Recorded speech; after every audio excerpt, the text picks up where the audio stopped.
Olá, amigos ouvintes da Rádio Divulgar.net, tudo bem? Continuando a nossa exploração da Revista do Reformador, do ano 134, agosto de 2012, número 2201. Vamos estudar hoje a página 13, 14 e 15. Uma leitura muito salutar que nos traz a Clarice Lila Gonzalez de Araújo, sob o título de A Crença na Vida Futura. Sobre a parábola do rico e do pobre. Temos muito que aprender com essa leitura de hoje, então vamos começar. Abraão lhe respondeu: Meu filho, lembra-te de que recebestes bens em tua vida e de que Lázaro só teve males. Por isso ele agora é consolado e tu és atormentado. Lucas capítulo 16, versículo 25. A parábola evangélica do rico e Lázaro serve de exemplo para melhor interpretar as considerações a serem tecidas sobre o tema em questão. O mestre, ao formular sua alegoria, comparando as privações da pobreza com as facilidades oferecidas pela riqueza, quis demonstrar que muitos ricos de bens materiais são egoístas ou duros de coração. Um rico vestia-se de púrpura e linho finíssimo. Vivia banqueteando-se esplendidamente. Lázaro, enfermo e paupérrimo, mendigava o pão de cada dia. Recostado aos portais do rico, esperava em vão que se lembrassem de lhe mitigar a fome. O rico, na embriaguez dos prazeres, não via. E assim que os cães, condoídos de Lázaro, vinham acariciá-lo, lambendo-lhe as feridas. Eis que certo dia a morte bate à porta de ambos. Lázaro é feliz, fruindo a doce paz de uma consciência tranquila, e entra na posse dos louros da vitória. E o rico, tendo falido na prova porque viera de passar, sente-se confuso e humilhado com a derrota. Ralado de remorsos, lembra-se do seu passado. Às vezes acontece muito com a gente, né? Quando a gente desencarna, que olhamos para trás no nosso período de encarne, nosso período de oportunidades de melhora, a gente chora só em perceber quanto tempo nós perdemos e quanto nós falhamos. Às vezes, por questões de segundos, a gente muda o caminho certo. Por questão de uma porta, a gente muda o olhar, né? Então precisamos estar sempre atentos para essa situação.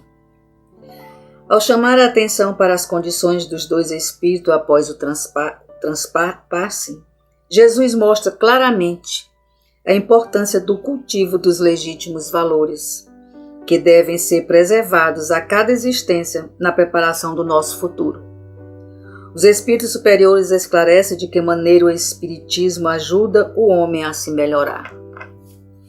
Destruindo o materialismo, que é uma das chagas da sociedade, ele faz que os homens compreendam onde se encontram seus verdadeiros interesses. Deixando a vida futura de estar velada pela dúvida, o homem perceberá melhor que por meio do presente lhe é dado preparar o seu futuro. Abolindo os prejuízos de seitas, castas e cores, ensina aos homens a grande solidariedade que os há de unir com irmãos. Essa é a orientação, é o que a doutrina espírita nos ensina, né? A olhar a vida futura, deixar de olhar a vida futura velada pela dúvida, né? A gente percebe melhor, por meio do presente, o que lhe é dado para o futuro. Então, o nosso futuro depende do nosso presente, do que nós estamos fazendo agora, do que nós estamos pensando agora, de como estamos agindo agora. No entanto, mesmo compenetrados desses ensinamentos, ainda enfrentamos excessivos entraves no trato de certas questões morais, principalmente as que nos impedem de fazer o bem de modo incondicional. Fazer o bem é algo assim muito esclarecedor, mas a gente precisa ter cuidado de como a gente está fazendo esse bem, que a gente está achando que é o bem. Às vezes não é o bem, né?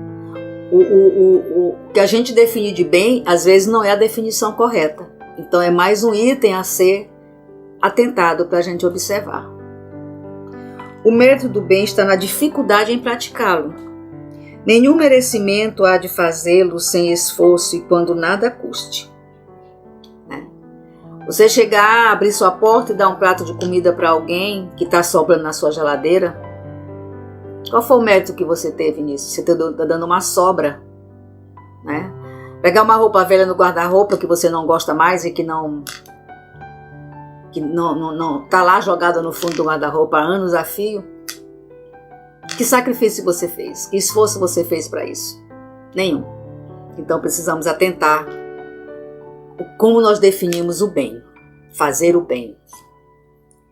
Em melhor conta tem Deus o pobre que divide com o outro seu único pedaço de pão, do que o rico que apenas dá do que lhe sobra. Disse-os Jesus a propósito do óbolo da viúva. Quem não lembra do óbolo da viúva, né? Todos, sem exceção, podem ajudar o próximo. Todos, sem exceção, podem ajudar o próximo. Apenas os egoístas não encontram meio de praticar a caridade em favor de seus semelhantes.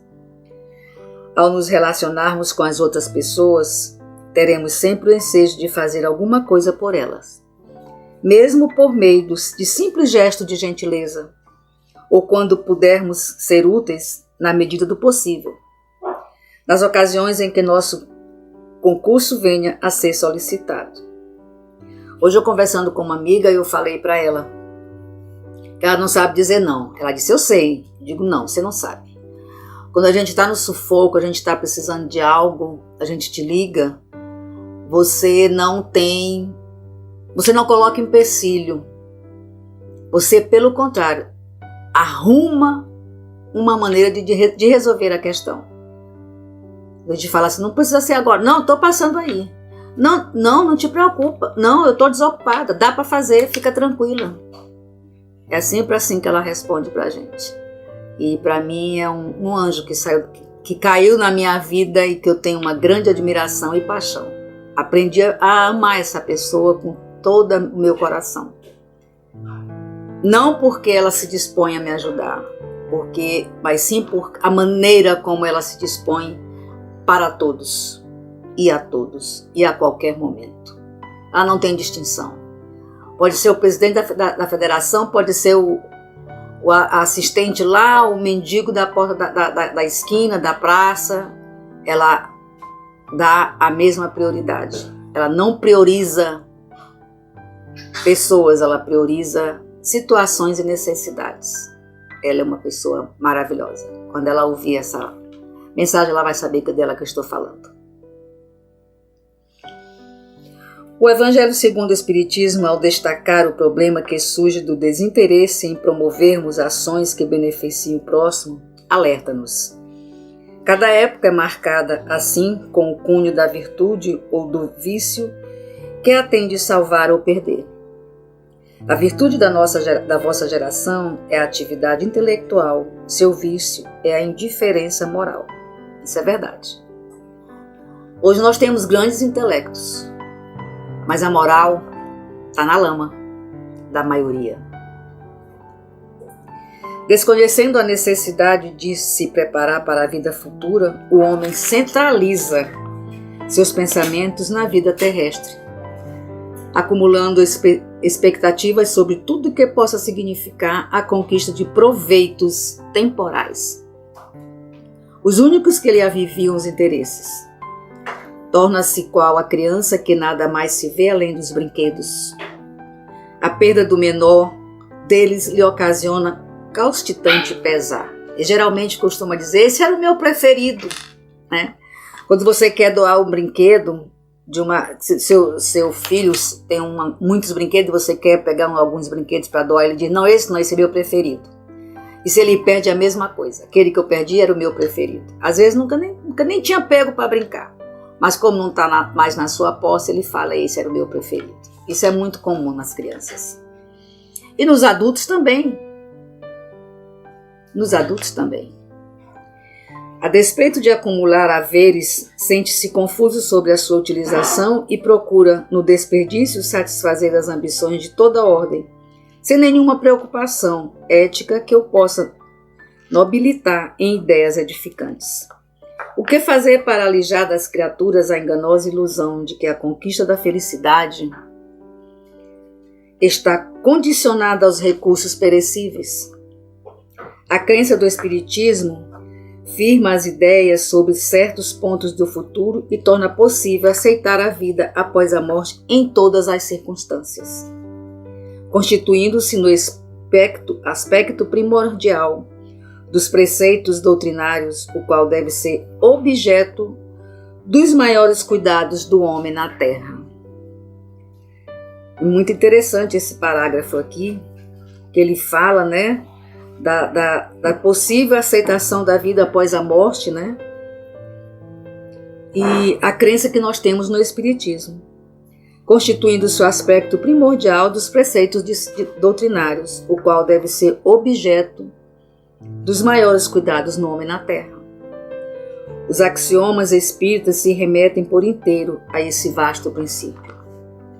Ao regressarmos à pátria espiritual, aconselham-nos geralmente ao rico da parábola em questão, descobrindo que as consequências das nossas faltas cometidas na vida terrena nos acompanham onde quer que estejamos.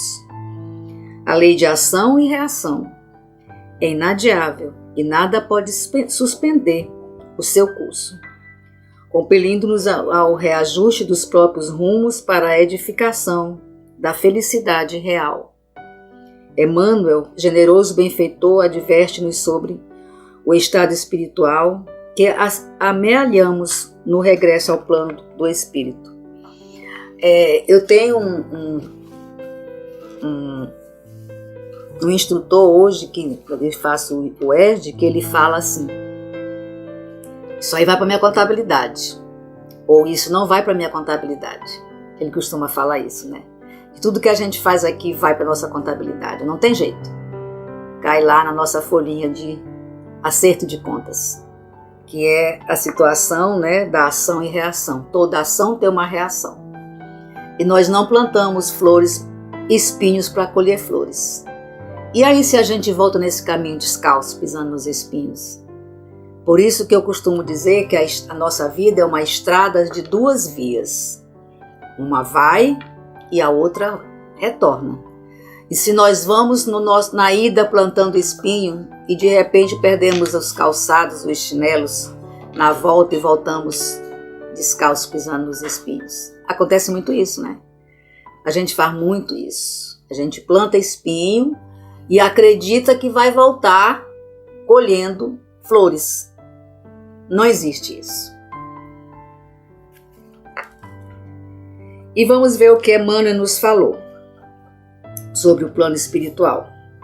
Em plena festa de luz, quase sempre desempenhamos o papel de conviva de cérebro deslumbrado, trazendo espinhos no coração. Essa descrição que o Emmanuel adverte sobre o estado espiritual que assemelhamos no regresso ao plano do espírito é muito interessante. Né? Em plena festa de luz, quase sempre desempenhamos o papel do conviva do cérebro deslumbrado, trazendo espinhos no coração. Por fora é o carinho que nos reúne, por dentro é o remorso que nos fustiga. Vanguarda que fulgura, retaguarda que obscurece, êxtase e dor, esperança e arrependimento. Reconhecidos as mãos luminosas que nos afagam, muitos de nós sentimos vergonha das mãos sombrias que oferecemos. Isso é um fato que nos ocorre realmente. Quando nós chegamos na pátria espiritual, que nós atentamos e vemos os nossos caminhos, a gente fica às vezes muito envergonhado. A incerteza sobre o porvir faz com que o homem apenas se volte para a realidade material, tomado de uma espécie de excitação na obtenção de tudo o que eu possa satisfazer. A responsabilidade nos nossos atos é o resultado do que cultivamos na existência atual. Com efeito, que nos importaria usufruir somente de bens temporais, se o senso moral a ser alcançado houvesse de perder-se no espaço infinito da vivência futura. E com o Espiritismo, a vida futura deixa de ser simples artigo de fé, mera hipótese. Torna-se uma realidade material que os fatos demonstram. A descrição da vida futura é tão circunstanciadamente feita, são tão racionais as condições, ditosas ou infortunadas, da existência dos que lá se encontram, quais elas próprias pintam.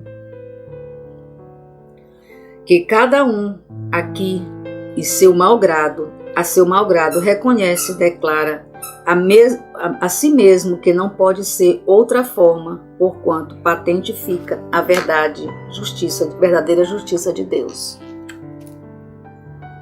Essas revelações, pois, deixaram de ser coisas imprecisas, tornando-se verdadeiras, absolutamente explicáveis.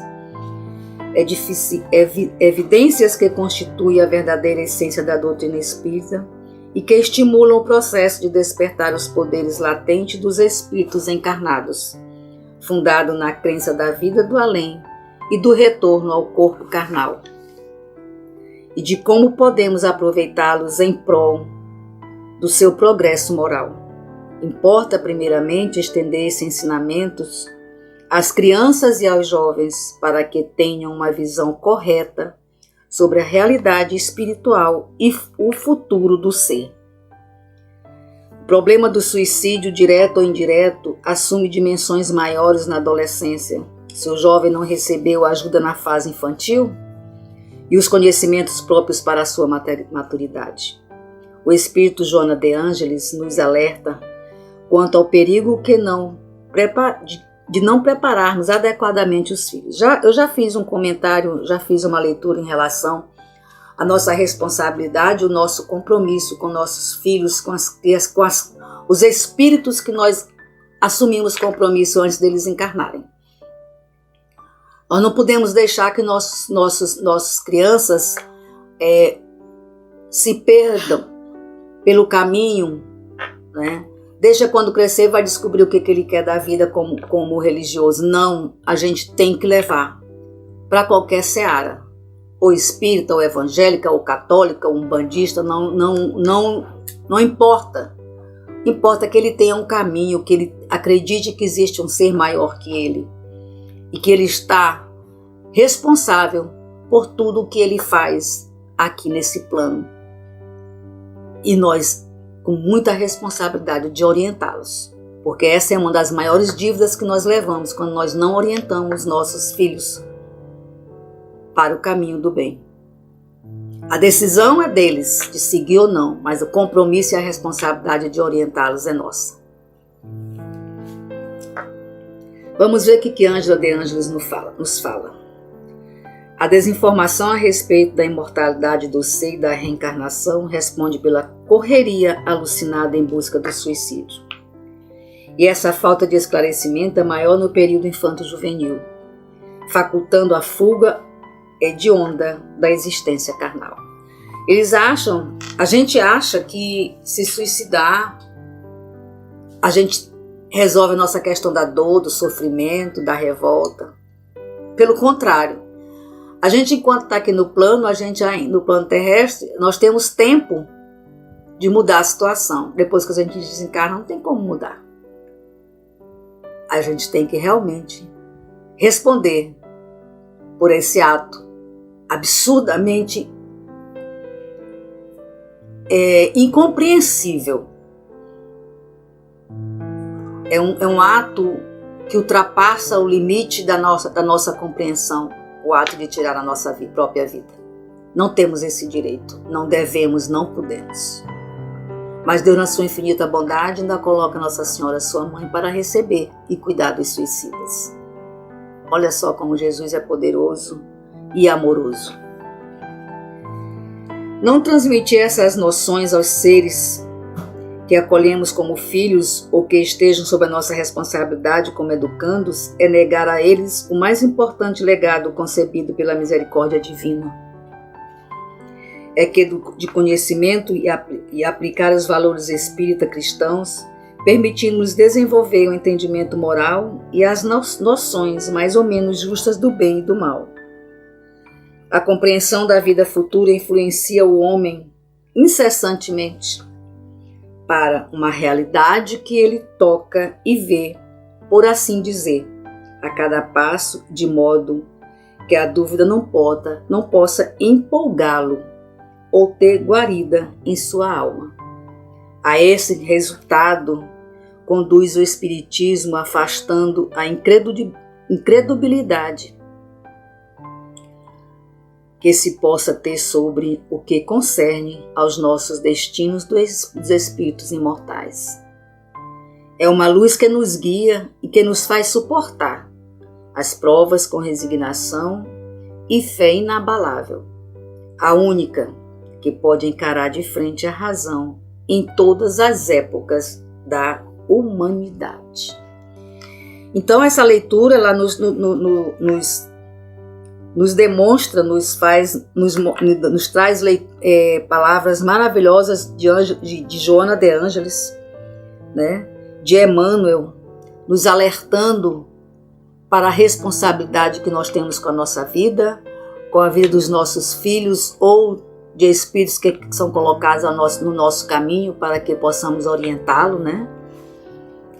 E o Emmanuel, ele fala muito diretamente no conhecimento, na certeza de vida após a morte, né? Enquanto Joana de Ângeles nos fala sobre a nossa responsabilidade com as crianças, com os espíritos que vêm para nosso compromisso de cuidar, de orientar na infância, Emmanuel nos fala da aceitação e da credibilidade da vida após a morte. E que tudo que nós fazemos aqui, como nós agimos, como nós pensamos e como nós evoluímos as situações, nós responderemos no plano espiritual quando nós voltarmos à pátria espiritual. Não fica nenhuma dúvida sobre essa questão, essas duas questões, né? Da responsabilidade sobre os espíritos que nós assumimos e da vida após a morte. Que maravilha! Que leitura fantástica nós tivemos hoje. Então eu quero agradecer mais uma vez a vocês pelo momento dedicado a ouvir a radiodivulgar.net nesse momento de reflexão reformadora, né? E agradecer a Deus, a Maria Santíssima, essa oportunidade de ter esse tempo disponível para mim nessa rádio, para colocar essas leituras edificantes no ar. E, mais uma vez, muito obrigada por tudo. Fiquem com Deus, hoje, agora e sempre. Que assim seja. Wanda Barros, para radiodivulgar.net.